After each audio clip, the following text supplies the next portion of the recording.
Jimmy Kimmel, the late night TV host, the person that was trying to demonize the conservatives after Charlie Kirk's death and basically trying to say that it was that the killer was actually one of us and all of that, complete lie, of course, especially considering the fact that he knew at the time exactly who it was and why. Like, the news was already there, so there was no questioning what was taking place. But yet, he decided that he was going to get on national TV and lie to the American people. Well, his show had gotten taken off the air, which was really before Trump had really specifically said anything about it. Trump actually, after he did get pulled, then put out a big tweet that everybody was talking about, congratulating the network and happy, obviously, that he got his show pulled. Well, of course, his show came back maybe a few weeks after the whole situation. This was no surprise because he's actually on a contract with the network, even though his show was not having the viewership that he previously had in the past. So it was a failing show. It was obviously losing the network a lot of money, but they decided to go ahead and pull it and then bring it back shortly thereafter. So right now, after the show has come out, this new report is showing that there's been a 71% loss in viewers in just 1 week. So this should not come as any surprise to anyone because Jimmy Kimmel is not funny, hasn't been funny for a long time.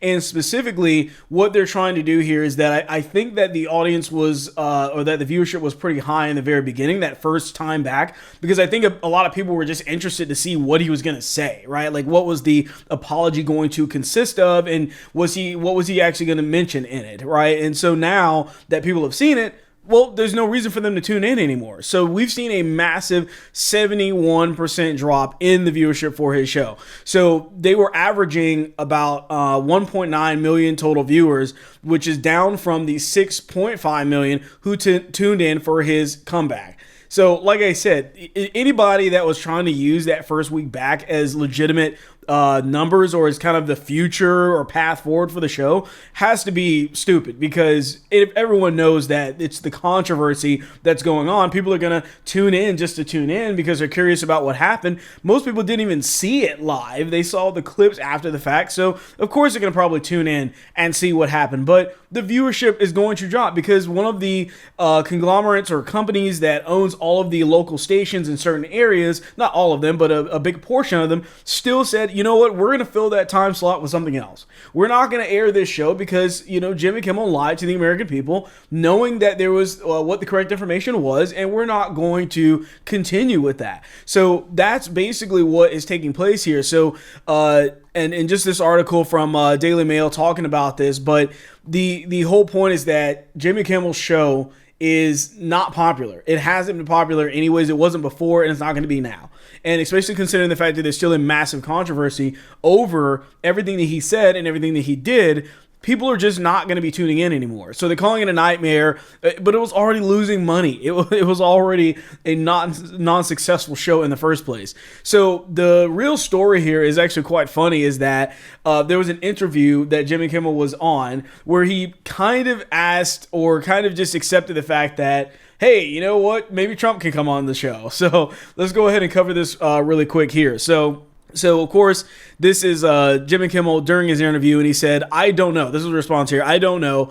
All right, I'll ask him. The host joked, apparently, before admitting that his inflammatory comments on Charlie Kirk had been intentionally and maliciously mischaracterized, which, first of all, is a lie. And I don't see how you can possibly mischaracterize what he said. He blatantly, we know he knew the information. So coming out on TV and just blatantly stating a lie is not somebody trying to mischaracterize what you're saying. Regardless of whether you find it as a joke or not, it was, you knew what the correct information was, and he went on TV and lied anyways. So basically, Trump actually appeared on Jimmy Kimmel, but this was a long time ago during his campaign in 2016, really before the left really started hating him. I think a lot of people treated Trump's first run leading up to that as a joke and something that was never going to happen.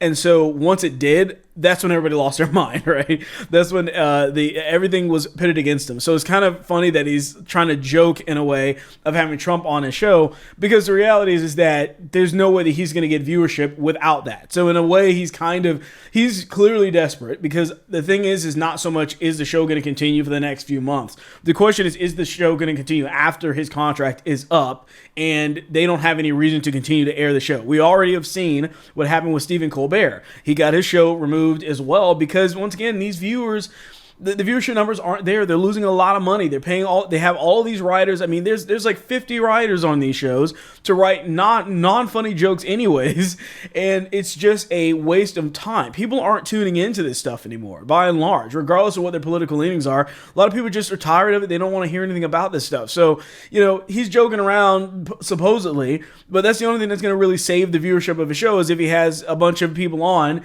that are never going to come on. And if I was Trump, I would completely tell him, no way on earth am I going to come onto your show and help you, considering what you said about Charlie Kirk, what you said about the conservatives. Absolutely not. So let me know what you think down in the comments. Do you think that Trump should do the interview? I don't, but let me know what you guys think as well. Remember to like the video and subscribe to the channel, and I will see you on the next one.